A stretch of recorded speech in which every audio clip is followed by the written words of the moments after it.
যারা election engineering মাধ্যমে এই ভোট দখল করতে যাচ্ছে, তাদেরকে প্রতিহত করার শক্তি সামর্থ্য মহান রব্বুল আলামিনের ইচ্ছায় আমাদের আছে ইনশাআল্লাহ। আমরা মাঠেই ছিলাম, মাঠেই থাকবো, ভোটের অধিকার আদায় করে ছাড়বো ইনশাআল্লাহ। আপনারা প্রস্তুত আছেন তো ইনশাআল্লাহ? ইনশাআল্লাহ। আমাদের মা এবং বোনদেরকে আবারও আমার পক্ষ থেকে অসংখ্য ধন্যবাদ এবং কৃতজ্ঞতা জানাচ্ছি। আমার সকল নেতৃবৃন্দকে আবারও ধন্যবাদ জানাচ্ছি।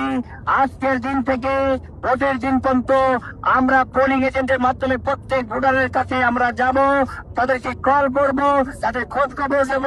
ভোটের দিন আবার সঠিকভাবে ভোট দেওয়ার জন্য তাদেরকে আমরা ব্যবস্থা করব। আপনারা কোন রকম সমস্যা দেখলে আমাদের নাম্বারে ইনফর্ম করবেন। ইনশাআল্লাহ আমরা তাদের সকল ষড়যন্ত্রকে মহান রব্বুল আলামিনের সহায়তায় তাদেরকে আমরা সেটা প্রতিরোধ করতে সমর্থ হব, এই আশা ব্যক্ত করে আপনাদেরকে আবারও ধন্যবাদ।